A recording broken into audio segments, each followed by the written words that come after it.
दोस्तों, आज इस वीडियो में हम भारतीय पार्लियामेंट्री सिस्टम के बारे में बात करेंगे, भारतीय संसदीय व्यवस्था के बारे में बात करेंगे। तो लास्ट वीडियो में मैंने ग्रेट ब्रिटेन की पार्लियामेंट्री सिस्टम के बारे में बात की थी और एक छोटा सा इंट्रोडक्शन दिया था। इस वीडियो में हम भारत के बारे में जानेंगे। भारत संसदीय व्यवस्था को फॉलो करता है, जैसे मैंने पिछली वीडियो में बताया था, और वो ब्रिटेन की बहुत हद तक ब्रिटेन की पार्लियामेंट्री सिस्टम, ब्रिटेन के संसदीय व्यवस्था को फॉलो करता है। तो यहाँ पर क्या है, राष्ट्रपति है, यहाँ पे राजा नहीं है, राष्ट्रपति है। यहाँ पे हाउस ऑफ कॉमन की जगह नाम बदला है, हाउस ऑफ कॉमन नहीं है, लोकसभा है, और यहाँ पे राज्यसभा है, हाउस ऑफ लॉर्ड की जगह। ठीक है, इसमें 550 करीब सीट्स हैं और इसमें 250 सदस्य हैं जो चुने जाएंगे डिफरेंट लेवल पे। तो होता क्या एक्चुअल में, इसके अंदर हम देखेंगे कि ये जो इसके जो अंदर जो सदस्य हैं, ये 550 सीट्स फिल की जाती हैं आम चुनाव के द्वारा। ठीक है, सपोज कीजिए आप 2014 के इलेक्शन देखते हैं, जो मोदी गवर्नमेंट है, बेसिकली एनडीए गवर्नमेंट है, उसने 282 करीब सीटें प्राप्त कर ली थी और इसके अंदर वो उसके पास फुल मेजोरिटी थी गवर्नमेंट बनाने की। ठीक है, जो बीजेपी थी, जो बीजेपी है, इनके जो लीडर हैं मोदी, इनको इनवाइट किया जाता है। कौन इनवाइट करता है? राष्ट्रपति इनवाइट करता है कि आप गवर्नमेंट फॉर्म कर लो। तो ये क्या करते हैं, जो इनके 282 सदस्य हैं, इनमें से कुछ को क्या करते हैं, अपने साथ रखते हैं। ठीक है, और जो ये लीडर थे, अपने आप को इस व्यवस्था में उसको पीएम कहा जाता है, प्रधानमंत्री, मतलब मंत्रियों में प्रधान, उसे कहते हैं प्रधानमंत्री। तो वो जो 282 सदस्यों में से कुछ को क्या करता है, अपने साथ रख रहा है। सपोज उसने 80 लोग इसमें से अपने साथ रख लिए। ठीक है, तो ये 80 लोग अपने साथ रख लिए, तो ये क्या कहलाएंगे? ये सरकार कहलाएंगे। ये क्या कहलाएगी? सरकार। ये 80 लोग जो प्रधानमंत्री के साथ एक अलग रूम में आए हैं, वो क्या कहलाएंगे? सरकार कहलाएंगे। और बाकी क्या है, पार्लियामेंट में ही सीटों में बैठेंगे अपोजिशन के साथ, क्योंकि और भी सीट्स थी जो बाकी 550 में से वो किसी और ने जीती होंगी, वो भी तो पार्लियामेंट में बैठेंगे। तो उनके साथ ये बैठेंगे, और जो ये सरकार है, जो इसकी 80 जो लोग चुने हैं पीएम ने अपने साथ, उसके ऊपर निगरानी रखेंगे, उसके काम पे निगरानी रखेंगे। ठीक है, और ये एक तरीके से इसी में से आई है, इसलिए क्या है, ये इसके प्रति जिम्मेदार है, रिस्पॉन्सिबल है टुवर्ड्स लोकसभा। ठीक है, तो होता क्या है, जो सरकार है, इसको ही हम क्या कहते हैं, कार्यपालिका।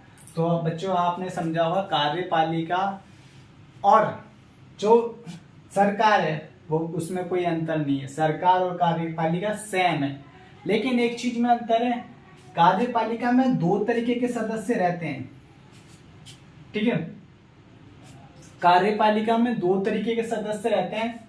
ठीक है, उसमें क्या है, जो ये कार्यपालिका, इसमें 2 तरीके के सदस्य रहते हैं। एक है नेता।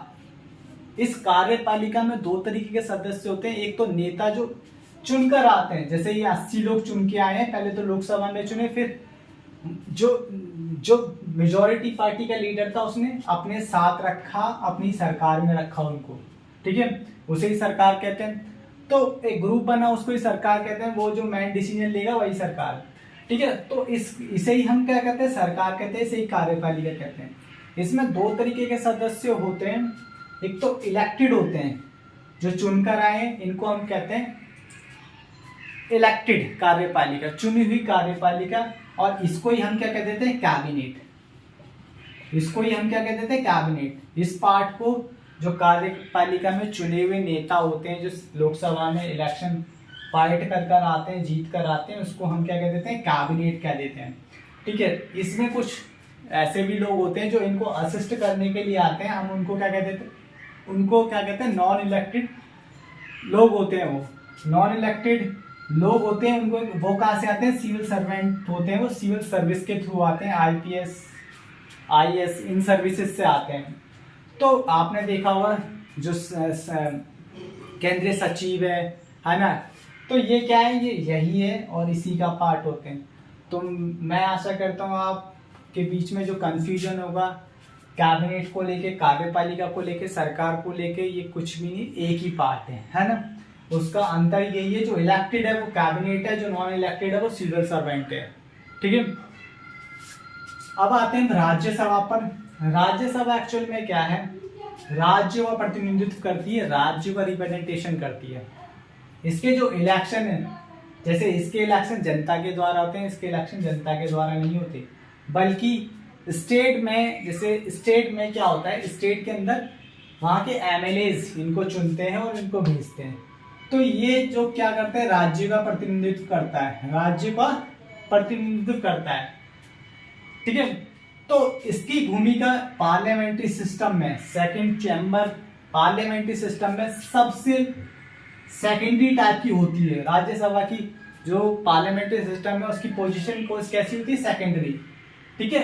ये बहुत ज्यादा पॉपुलर चैम्बर होता है, क्योंकि जो पावर है, जनता की पावर है, इसी में एक्यूमुलेट होती है, तो इसलिए इसको पावरफुल बनाया गया है। वैसे जो अन्य जो सिस्टम है, जैसे प्रेसिडेंशियल सिस्टम है यूएसए में, वहां पर ये सेकेंडरी नहीं है, बल्कि इसका भी बराबरी पार्ट है। तो यहाँ पर ऐसा है। तो सरकार में, जो सरकार है उसमें यहाँ के भी सदस्य हो सकते हैं, ठीक है। पीएम यहाँ का भी हो सकता है, राज्यसभा से भी हो सकता है, और सरकार में यहाँ पे इसमें से भी ले सकता है, वो इसमें से भी ले सकता है। पीएम जो अपनी सरकार में अपने कैबिनेट को फॉर्म करेगा, वो कहीं से भी सदस्य ले सकता है, ठीक है। और प्रधानमंत्री कहीं का भी हो सकता है, राज्यसभा का भी हो सकता है, लोकसभा का भी हो सकता है, ठीक है। जैसे मनमोहन सिंह राज्यसभा से प्रधानमंत्री बने थे, ठीक है। इंदिरा गांधी राज्यसभा से प्रधानमंत्री बनी थी, तो कहीं से भी कुछ भी बन सकता है। तो मैं आशा करता हूँ आपको ये वीडियो अच्छा लगा होगा, और आपको इस वीडियो के बारे में कोई भी अगर चीज़ें पूछनी है तो आप मुझे कमेंट कर सकते हैं, मैं आपको बताऊंगा इसके बारे में।